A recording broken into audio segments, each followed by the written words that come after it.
پھر میرے نبی نے تیمم کا طریقہ صحابہ کو سکھایا، آپ بھی سیکھ لیجئے گا۔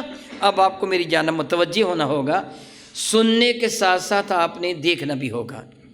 تیمم کرنے کے لیے ہم اپنے ہاتھوں کو مٹی یا جن سے مٹی پر ماریں گے۔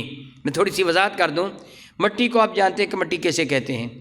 جن سے مٹی اس کو کہا جاتا ہے جس کو آگ نہ پگھلا سکے نہ آگ جلا کر خاک کر سکے۔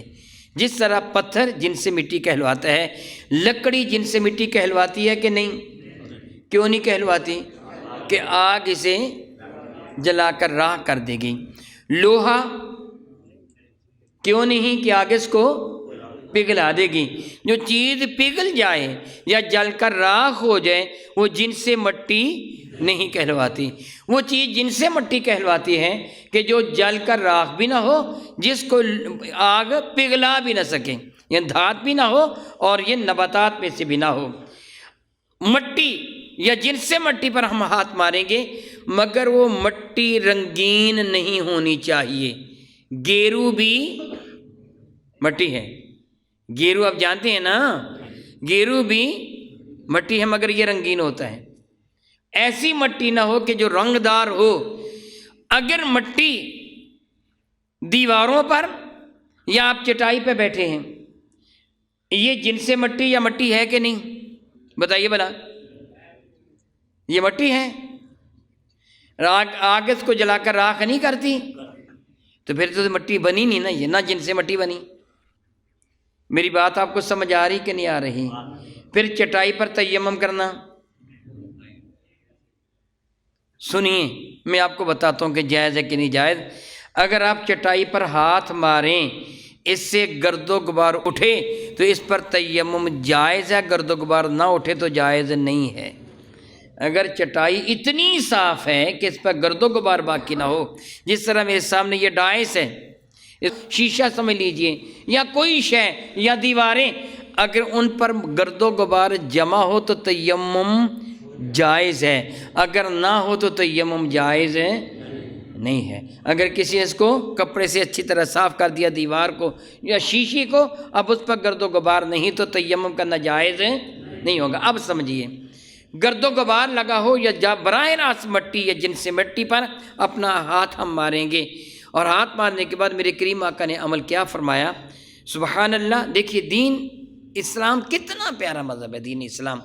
حضور نے اپنے مبارک ہاتھوں کو انگوٹھوں کی جڑ کے ساتھ ٹکرا کر یوں کر کے جھاڑ لیا، یعنی زائد مٹی جھاڑ لی جائے گی، یوں کر کے نہیں جھاڑیں گے، یہ خلاف سنت ہے، ایسے نہیں کریں گے، بلکہ یوں کر کے میرے نبی نے زائد مٹی کو جھاڑ لیا۔ اگر آپ نے جن سے مٹی کے سوا، یہ جس طرح دیوار پر گرد و غبار ہے، چٹائی میں گرد و غبار ہے، ہاتھ مارتے ہیں گرد و غبار اڑتا ہے، اس پر آپ نے ہاتھ مارا، ظاہر ہے کہ آپ کے ہاتھوں کو گرد و غبار لگ گیا۔ کسی پتھر وغیرہ پہ گرد و غبار تھا، اپنے ہاتھ مارا، گرد و غبار لگ گیا، تو اس کو معمولی ہے، جھاڑنے کی ضرورت تو نہیں ہے، لیکن آپ سنت کا ثواب ضائع نہ کریں۔ اگر آپ نے چٹائی پر بھی ہاتھ مارا ہے تو اس کو سنت کے مطابق جھاڑ لیں۔ انگلیوں کو پھیلانا ہے آپ نے، بہت زیادہ نہیں، مناسب طریقے سے پھیلانا ہے۔ آپ میری طرف دیکھ رہے ہیں، آپ غور کیجئے گا تاکہ آپ کو میرے کریم آقا کی سنت کے مطابق جو میرے نبی نے صحابہ کو بتایا اور علماء کرام نے ہم تک اس بات کو پہنچایا، آپ کو علم ہو جائے۔ یہ دایاں ہاتھ ہے، یہ بایاں ہاتھ ہے، یہ رائٹ ہے، یہ لیفٹ ہے، سجا کھبا۔ یہ دایاں ہاتھ، اس ہاتھ کو ہم الٹا کر لیں گے اور بایاں ہاتھ، کھبا ہاتھ، لیفٹ ہینڈ، اس کو دائیں ہاتھ پر یوں کر کے رکھیں گے۔ یہ شہادت کی انگلی چھنگلیہ پر، چیچی پر آئے گی، اور یہ چھنگلیہ شہادت کی انگلی پہ آئے گی۔ آپ سمجھ گئے نا جو کچھ میں آپ کو سمجھانا چاہتا ہوں؟ انگوٹھا ایک طرف نکل جائے گا اور یہ انگوٹھا ایک طرف نکلا ہوا ہے۔ پھر میرے کریم آقا نے عمل کیا فرمایا، اپنے مبارک ہاتھ کو اس ہاتھ کی پشت پر رکھ کر یوں کر کے کھینچا، اسی طرح حرکت دیے بغیر یوں کر کے کھینچا اور کونی تک لے آئے، پھر ہاتھ کو گھمایا اور اندر کے حصے کو یوں کر کے مس کرتے ہوئے انگوٹھے کی طرف تشریف لے آیا۔ اسی طرح اس ہاتھ کو اس ہاتھ پہ رکھا اور یوں کر کے کر لیا۔ اب میں قدرے تیزی کے ساتھ عمل کر کے آپ کو دکھاتا ہوں۔ ہاتھوں کو مارا، پہلا عمل مبارک چہرے پر اپنے مبارک ہاتھوں کو پھیر لیا، اور دوسرا عمل اپنے ہاتھوں کو ہاتھ پر رکھ کے یوں کر کے کر لیا اور یوں کر کے کر لیا، تیمم مکمل ہو گیا۔ صرف چہرے کو اور ہاتھوں کا تیمم کرنے سے غسل کا تیمم بھی ہو گیا اور وضو کا بھی ہو گیا۔ یعنی رب کائنات جل وعلا نے اس مٹی کے صدقہ سے ایمان والوں کو پاک کر دیا۔ دراصل ایمان والا حقیقی طور پر پلید ہوتا ہی نہیں ہے، یہ اللہ تعالیٰ کی کرم نوازی ہے۔ میرے نبی کے صدقہ سے یہ ایمان والے کو شرم میسر آ گیا۔ ہاں اگر اس دوران پانی میسر آ جائے، آپ نے دیکھا کہ تیمم کیا تھا، اگر نماز کا وقت ہے پانی آ گیا، وہ جو مجبوری تھی جاتی رہی، پھر تیمم ٹوٹ جائے گا، پھر آپ پانی کے ساتھ وضو کر لیں اگر آپ نے نماز نہیں پڑھی ہے تو۔ اگر پڑھ چکے ہیں تو پھر دوبارہ وضو دہرانے کی یا نماز دوبارہ دہرانے کی ضرورت نہیں ہے، آپ کی وہ نماز ہو گئی۔